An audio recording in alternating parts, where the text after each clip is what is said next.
Muito bem, amigos, vamos agora tratar de estabilidade e perda do cargo. A estabilidade, pessoal, é uma proteção que a Constituição Federal conferiu a servidores públicos efetivos. Para quê? Para que eles possam ter uma maior independência, uma maior isenção, uma maior imparcialidade ao exercerem as suas atribuições. Então é para isso, esta é a grande finalidade da estabilidade no serviço público. Proteger o servidor para que ele possa melhor alcançar o interesse público. Imagine só, se os servidores públicos, que ocupam determinados postos ali, eles agissem com medo de uma eventual represália. Imagine só um fiscal de rendas, um auditor da Receita Federal, lavrando ali um auto de infração contra a empresa de um senador, de um deputado, contra a empresa de um filho de um presidente da República. E aí, será que ele teria toda essa objetividade, toda esta isenção que se espera de um auditor da Receita? É bem provável que não, porque ele ficaria com receio de receber ali um ato de vingança, um ato de represália, e, por exemplo, perder o seu cargo. Legal? Então a estabilidade, ela diz respeito a essa proteção para que o servidor melhor exerça as suas funções e melhor atenda ao interesse público. Agora, como vocês já estão vendo aqui no título desse bloco, a estabilidade ela é relativa e não absoluta, tá? Porque existem situações, poucas, situações restritas, em que o servidor estável poderá perder o seu cargo. Legal? E diante disso, nós vamos iniciar aqui os nossos comentários, que é para a gente trazer para vocês o quê? Dois aspectos principais. Os requisitos para aquisição da estabilidade, legal? E também as hipóteses em que o servidor estável poderá perder o cargo. Legal? Nós vamos também distinguir aqui estabilidade de conceitos parecidos, vitaliciedade, efetividade, estágio probatório. Legal? Nós vamos trazer todas essas distinções para que a gente chegue ao final desse bloco com um assunto bem claro, conhecendo-se os requisitos da estabilidade e hipóteses de perda do cargo, tá bem? Então vamos lá. Olha só, eu quero iniciar o estudo lendo junto aqui com vocês o artigo 41 da Constituição, tá? Tanto o caput como o seu parágrafo 4º, ambos alterados ali por meio da emenda constitucional número 19 de 98, e esses dois dispositivos vão nos trazer os requisitos para a aquisição da estabilidade. Legal? Então nos diz lá o Constituinte: são estáveis após 3 anos de efetivo exercício os servidores nomeados para cargo, e não é qualquer cargo, é cargo de provimento efetivo, em virtude de prévia nomeação em concurso público. Legal? Então os requisitos já estão aparecendo aqui, já estão pipocando aqui na tela. Além disso, como condição, tá? Atualmente, a aquisição da estabilidade não é mais automática. Depende do adimplemento, do atendimento a essa condição aqui. Como condição para a aquisição da estabilidade, é obrigatória a avaliação especial de desempenho constituída, por comissão instituída para essa finalidade. Muito bem, pessoal. Se a gente for processar aí esses requisitos, se a gente for sistematizá-los, olha só. Requisitos cumulativos, tá? Requisitos cumulativos para aquisição da estabilidade. Em primeiro lugar, para que o servidor um dia alcance, adquira a estabilidade, é necessário que ele ocupe um cargo. Não é uma mera função, não é um emprego, é um cargo e cargo de provimento efetivo. Legal? Então, nós já podemos perceber aqui que somente servidores efetivos farão jus à estabilidade. Ficaram de fora quem? Os ocupantes de cargo em comissão. Legal? Ficaram de fora aqueles que ocupam exclusivamente o cargo em comissão. Ficaram de fora os empregados públicos. Legal? Ficaram de fora aqui também os temporários. Esses 3 não farão jus à estabilidade do 41 da Constituição. Legal? Cargo efetivo. Além disso, né, para que a pessoa possa ocupar um cargo efetivo, é necessário que ela tenha sido previamente aprovada em um concurso público. Né? Um concurso público é o mandamento lá do 37 segundo da Constituição Federal. Legal? No 37 segundo. Além disso, existe esse requisito de 3 anos de efetivo exercício no cargo para aquisição da estabilidade. E é o seguinte, pessoal, o Supremo, né, antigamente eram 2 anos, né, houve essa alteração para 3 anos, e o Supremo já definiu que pouco importa o que consta no estatuto de cada ente federativo. Estes 3 anos valem, como se diz, valem para geral, tá? Vale para o âmbito federal, para estados, para o Distrito Federal, para municípios, tá legal? Então o prazo não é de 2 anos, o prazo é de 3 anos. Agora, tem um detalhe aqui que vez ou outra aparece em prova, tá? Uma pegadinha, e é o seguinte: quando um servidor, né, quando uma pessoa é aprovada no concurso público e ela é nomeada para ocupar ali um cargo de provimento efetivo, normalmente surgem 3 etapas, tá? Se a gente imagina ali uma linha do tempo, em um primeiro momento aqui surge a nomeação, né? Sai lá no Diário Oficial, a gente comemora bastante. Em um segundo momento ela entrega todos os documentos e aí ela toma posse no cargo e, passado algum tempo, ou no mesmo dia, ela entra em exercício. Legal? Olha só. O que vai acontecer? Estes 3 anos, eles são computados do exercício do cargo. Tá? Então, pouco importa a data da nomeação, a data da posse, o que importa realmente são 3 anos computados a partir daqui. Tá? E o seu examinador, na hora da prova, ele vai dizer lá, como condição para aquisição da estabilidade, né, condições suficientes para a aquisição da estabilidade são o fato de a pessoa ocupar um cargo de provimento efetivo, prévia aprovação em concurso público e 3 anos de efetiva nomeação para o cargo. Tá errado.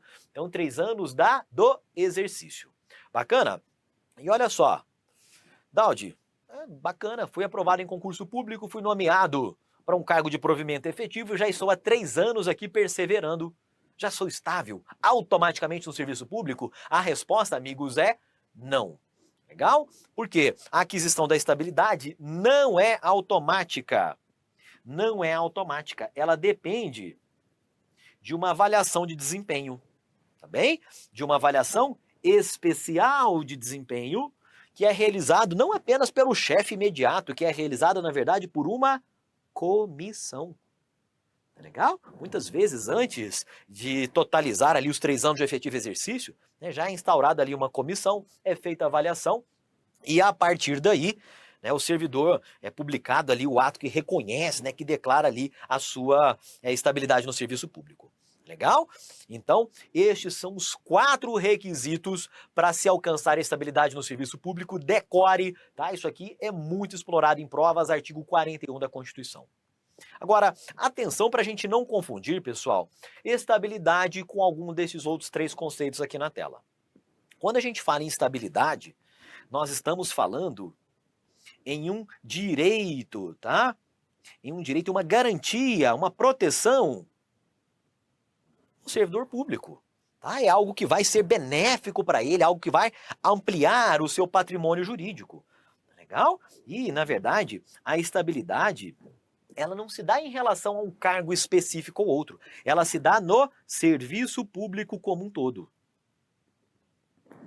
Então, eu sou estável no serviço público? Bom, não é que eu sou estável no cargo de auditor do Tribunal de Contas da União. Eu sou estável no serviço público federal. Pode ser que o meu cargo seja extinto, né, por uma lei, e eu seja aproveitado em outro cargo, em virtude da minha estabilidade. Tá? Então, a minha estabilidade, né, quando a gente vê a estabilidade, imaginem um escudo, tá, em uma proteção, e essa proteção vai resguardar o vínculo daquela pessoa com o serviço público, não necessariamente com o cargo. Agora, a gente não pode confundir a estabilidade com o estágio probatório. A estabilidade não se confunde, né? Tem a ver, está relacionado, mas não é a mesma coisa que estágio probatório. Em primeiro lugar, o estágio probatório é aquele período no qual vai ser avaliada a sua aptidão, né, a sua capacidade para exercer determinado cargo. Então, pessoal, o estágio probatório não é um direito, não é uma garantia. Na verdade, o estágio probatório é um encargo. É um encargo, né? Um período de prova, um período de testes a que se submete um servidor público ao ingressar ou tomar posse ali em determinado cargo público, tá? E o estágio probatório, ele é relacionado a cada cargo público e não ao serviço público como um todo. Então é o seguinte, pessoal, olha só. O objetivo do estágio probatório é avaliar se aquela pessoa tem condições de exercer aquele cargo. Então, imagina só, uma pessoa que ela vai sendo aprovada em vários concursos públicos e ela vai ocupando um, dois, três, né? Ocupa um cargo, pede baixa, vai ocupar outro cargo, né? E ela vai, cada vez, subindo ali, né, nas remunerações no serviço público. O que vai acontecer? A cada novo cargo, um novo estágio probatório. Legal? Então, o estágio probatório é um por cargo, enquanto a estabilidade diz respeito ao serviço público como um todo.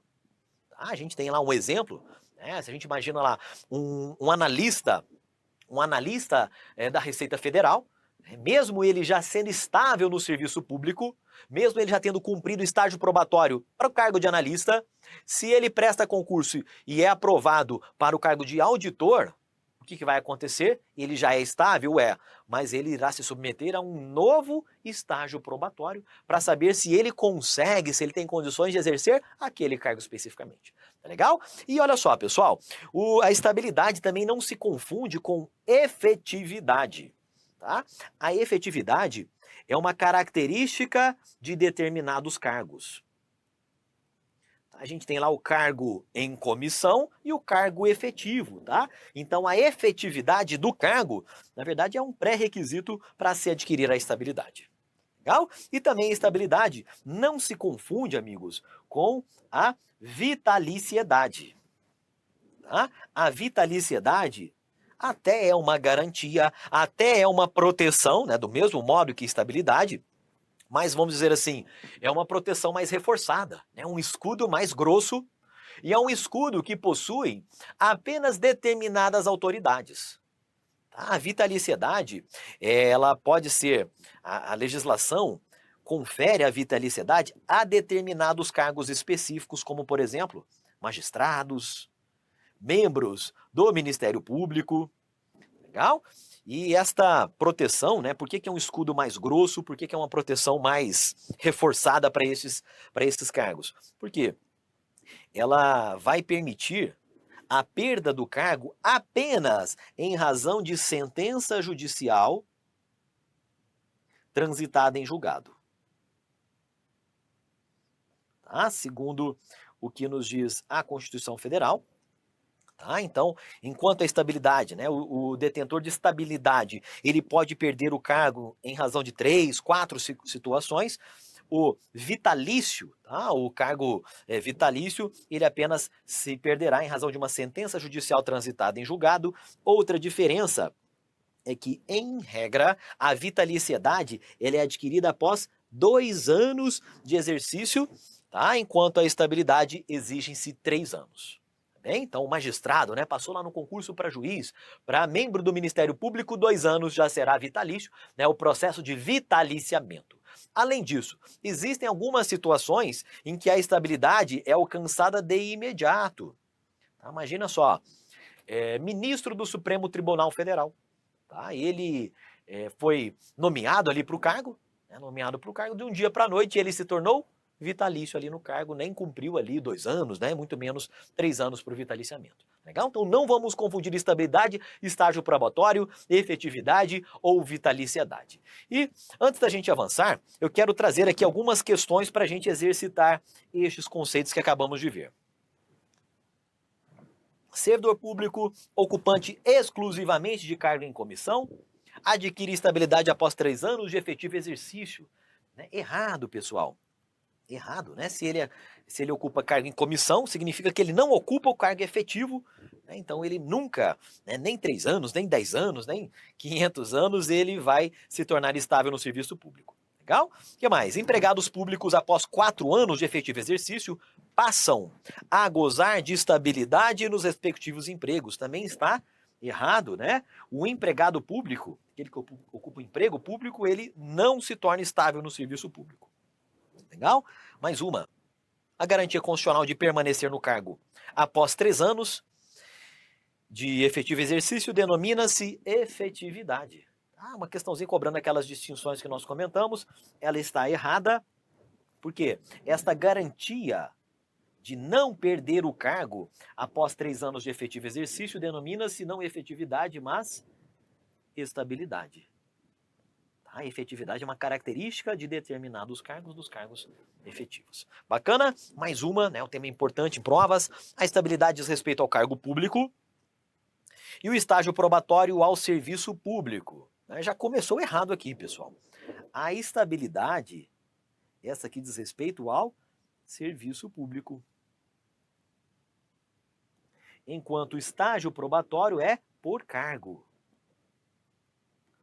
É por cargo. Dessa forma, a estabilidade, em regra, é adquirida uma única vez pelo servidor na administração pública, né, de um mesmo ente federado, aí não vou ler o restante, o item está realmente errado. Legal? Agora, pessoal, uma vez conhecidas os requisitos, né, aqueles 4 requisitos para aquisição da estabilidade, diferenciados aí com conceitos parecidos, né, com a estabilidade, nós vamos aqui passar a comentar as situações em que o servidor estável perde o cargo. A estabilidade é relativa, né? Então há situações em que o estável vai lá para o olho da rua, né? Ele perde ali o seu cargo e isso pode ocorrer em 4 situações. Olha só, estas situações de perda do cargo pelo servidor estável, elas estão espalhadas na Constituição Federal em 2 locais. 3 destas situações estão aqui, ó. No artigo 41, parágrafo 1º, legal? E outra hipótese de perda do cargo está lá no 169, parágrafo 4º. Por que eu estou frisando esse ponto, pessoal? Por quê? Se a gente vai ler o 41, parágrafo 1º, o Constituinte diz lá, o servidor público estável só perderá o cargo nestas 3 situações. Legal? Então, se a gente lê o 41, existe lá o só, e se nós parássemos a leitura da Constituição ali naquele ponto, nós ficaríamos com a ideia de que apenas naquelas 3 situações o servidor público perde o cargo, o estável perde o cargo. Mas se nós chegarmos a ler ali o 169 da Constituição, nós vamos perceber que existe uma 4ª hipótese de perda do cargo pelo servidor estável. Tá? Para fins de prova, você tem que ficar atento, né? Manjar aqui, isso aqui, porque muitas vezes o examinador vai transcrever o 41 e vai dizer o servidor público só perde o cargo nessas 3 situações e, pessoal, aquilo vai estar correto. Porque é letra da Constituição. Transcrição a gente dá como correto.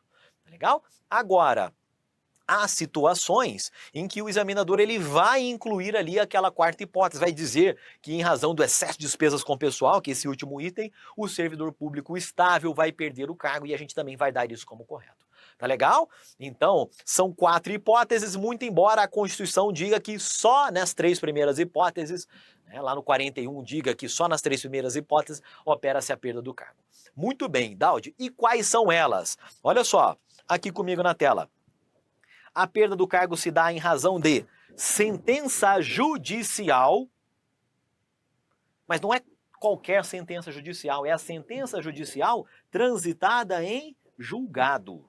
Tá? É aquela sentença que veio de um juízo, veio lá do Poder Judiciário, da qual não cabe mais recurso trânsito em julgado. Tá bom? Por exemplo, o servidor público ele é condenado com base em uma ação civil por improbidade administrativa. Exemplo aqui, e uma das sanções lá da lei de improbidade é justamente a perda do cargo.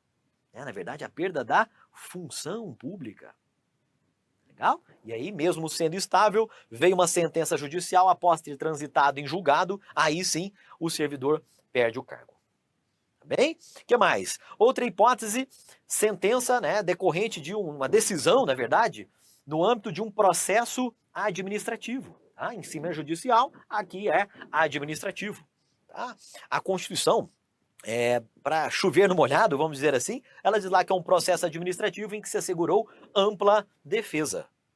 Tá? Então, por exemplo, o servidor ele está respondendo a um PAD, um processo administrativo disciplinar, muitas vezes apenas PD, né, processo, né, disciplinar, e ele recebe uma sentença ali, uma decisão de sua demissão. Ele praticou uma falta grave prevista lá no seu estatuto funcional. Também ele será demitido, tá? E mesmo sendo estável, ele irá perder o cargo. Tá bem? Outra hipótese diz respeito à insuficiência de desempenho no servidor público. Tá? A emenda constitucional número 19, ela buscou reforçar a necessidade de eficiência no serviço público, eficiência inclusive por parte dos servidores públicos. Então, se é o servidor público, né, ele entra ali no cargo, o cargo efetivo, né, está ali, já se estabilizou ali no serviço público, mas aí ele encosta, né, enfim, ele começa a apresentar um desempenho muito aquém do que se espera dele. Tá? O que vai acontecer? Segundo o que diz a Constituição Federal, ele também poderia perder o cargo. Agora, o que a gente tem que se atentar para esta terceira hipótese? Então, perda do cargo em razão de desempenho fraco, desempenho insuficiente do servidor público. É necessário que esse desempenho insuficiente seja aferido por meio de uma avaliação de desempenho, tá? Uma avaliação periódica de desempenho. Legal? É necessário se conceder ali ao servidor, antes dele perder o cargo por insuficiência de desempenho, ampla defesa. É necessário que ele exerça ali o contraditório, ampla defesa, antes de perder o cargo. E por fim, as condições dessa avaliação de desempenho, da perda do cargo por insuficiência de desempenho, devem ser definidas em uma lei complementar. Tá? Uma lei complementar. Anote isso aí, não é lei ordinária, é lei complementar. E essa lei, pessoal, essa lei é uma lei que até hoje não existe. Já existem projetos para essa lei complementar, né? Aquele projeto vai avançando, surgem ali notícias na mídia, né? Projeto, demissão do servidor público por insuficiência de desempenho avança, né? Então, é a tramitação desses projetos de lei a respeito da perda do cargo por desempenho insuficiente. Tá legal? Mas lembre-se aí, exige-se lei complementar. Bacana? E por fim, pessoal, se a gente vai lá no 169, nós temos também a hipótese de perda do cargo em razão do excesso de despesa com o pessoal. É uma situação extrema, as contas públicas, né? Imagine só, estão passando por um período muito difícil, né? E aí o Estado, né, ele vai lá e exonera ali servidores comissionados, né? Ele exonera ali, ele destitui ali algumas funções de confiança e pode chegar ao extremo de também exonerar servidores estáveis, tá? Exonera comissionado, exonera não estável, né? Efetivo não estável, e em determinado ponto ele pode ter que exonerar também os efetivos estáveis. Legal? Nessa situação prevista, né? Em razão de se extrapolar uma série de limites para gasto com o pessoal, o servidor vai receber uma indenização que equivale a 1 mês de remuneração para cada ano de serviço, tá? Para cada ano de serviço, ali naquele ente federativo. Tá legal? Então, 1 mês. Se ele ficou 10 anos ali, né, exercendo o cargo, ele vai receber 10 salários, 10 remunerações ali a título de indenização. Bacana? Muito bem. Questão de prova, pessoal, olha só. Gilda, né? Gilda foi nomeada para o cargo de provimento efetivo em virtude de concurso público e o exerce efetivamente há 4 anos, tá? Então é provimento efetivo, legal, tem concurso público, exercício, né, por 4 anos. Então, Gilda, nós podemos considerar que ela é estável. Então, conformidade, Gilda é estável, desde cumprida a condição obrigatória de avaliação especial de desempenho por comissão instituída para essa finalidade, legal. Pois são estáveis após 3 anos de efetivo exercício, servidores nomeados para cargo de provimento efetivo em virtude de concurso público, sendo que o servidor estável. Então até aqui está correto, pessoal. É o que nós acabamos de ver lá no artigo 41 da Constituição. Sendo que o servidor estável só, olha só, aquela casca de banana aqui, só poderá perder o cargo em virtude de decisão judicial transitada em julgado, né, a primeira hipótese, está correto, processo administrativo em que lhe seja assegurada ampla defesa, segunda hipótese também está correto, ou mediante procedimento de avaliação periódica de desempenho, na forma de lei complementar, legal, assegurada ampla defesa. E esse item, pessoal, esse item está correto, tá?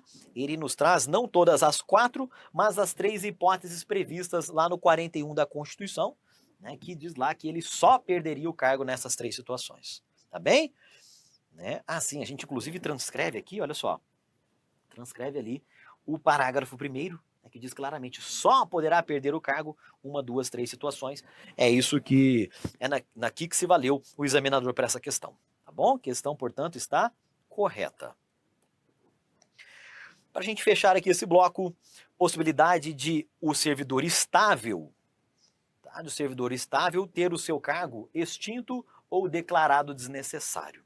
É um outro parágrafo lá do 41 da Constituição que diz lá, extinto o cargo ou declarada a sua desnecessidade, tá, os efeitos são o mesmo, o servidor público servidor público estável, tá, ficará em indisponibilidade com remuneração proporcional ao tempo de serviço até seu adequado aproveitamento em outro cargo. É o seguinte, pessoal, imagine só, você está aí, né, na labuta para prestar um concurso público, entra lá, vamos supor que você entra, exerce ali o seu cargo efetivo durante 3 anos, você se estabiliza no serviço público, então, Daudi, você está me dizendo que pode surgir uma lei, tá? Pode surgir uma lei que extinga o meu cargo? Isto é verdade, pessoal. Pode ocorrer esta, vamos dizer assim, essa fatalidade, né? Agora, a Constituição nos traz a resposta, o que vai ocorrer nessa situação se você já for estável. Então, já sendo estável, mesmo se o seu cargo for extinto ou declarado desnecessário, o que vai acontecer? Você não vai para o olho da rua, vamos dizer assim. Tá? Você não vai ficar sem receber nada. Você vai para uma situação que chama disponibilidade. Eu costumo dizer que existe ali uma caixinha, né? Que é a caixinha da disponibilidade. A caixinha da disponibilidade. O cargo foi extinto, declarado desnecessário, opa, o servidor vai para cá. Tá? Porque ele não mais tem um cargo, ele não mais ocupa um cargo, embora seja estável no serviço público. Ele vai ficar lá nessa caixinha, né? Enquanto está na disponibilidade, ele não trabalha, tá? Ele não presta serviços, ele está ali, tranquilão, né? De boa em casa. Mas ele vai receber sim ele vai receber aqui uma remuneração. Legal? Não é a remuneração que ele recebia quando exercia o cargo, mas é uma remuneração proporcional ao tempo de serviço. Tá? Não é tempo de contribuição, aqui é tempo de serviço. E ele fica ali na disponibilidade, tranquilo, sem trabalhar, recebendo essa remuneração, tá? Até que ele seja aproveitado. Tá? Ó, atenção aqui aos termos, as palavras aqui, aproveitado em outro cargo, né, de atribuições semelhantes, remuneração, tá? Então ele fica na caixinha da disponibilidade até o seu adequado aproveitamento em outro cargo, tá bem? Vamos fechar aqui esse bloco, pessoal, por meio desse pequeno resumo do que nós acabamos de comentar, tá bem? Olha só, estabilidade, né, um direito, uma garantia é adquirida aos ocupantes, né, é destinada aos ocupantes de cargos efetivos, após prévia aprovação em concurso público, 3 anos de exercício, não é nomeação, não é posse no cargo, a aprovação mediante avaliação especial de desempenho. Legal? São requisitos cumulativos, né? E em virtude desses requisitos, a gente pode perceber que a estabilidade não alcança empregados públicos, comissionados e nem mesmo agentes temporários. Tá bem? Perda do cargo pelo servidor estável, 4 situações. Sentença judicial transitada em julgado, processo administrativo assegurada ampla defesa, insuficiência de desempenho verificada em avaliação periódica, lei complementar, Legal? E excesso de despesa de pessoal, né, atendidos lá o artigo 169 da Constituição e também os limites previstos na Lei de Responsabilidade Fiscal. Olha só, o que o examinador vai fazer na sua prova? A gente já viu aí algumas questões, ele vai tentar trocar aqui, dizer que o cargo em comissão adquire estabilidade, tá? Vai trocar aqui o prazo de 3 anos para outros períodos, vai dizer que a estabilidade é automática após o decurso de um prazo de 3 anos, a gente já sabe que não, é necessário haver a avaliação de desempenho, tá? Reconhecendo ali o bom desempenho do servidor. Legal? Ele vai dizer aqui que é possível a perda do cargo pelo estável mediante processo administrativo transitado em julgado, né? Isso aqui está errado. Ele vai dizer que é lei ordinária que prevê as regras para demissão, para perda do cargo aqui do servidor com desempenho suficiente, tá? Então ele vai tentar confundi-los aqui, principalmente nesses pontos, mas a gente vai ficar atento a tudo isso aí, tá bem? Aqui a gente encerra esse bloco a respeito de estabilidade e perda do cargo.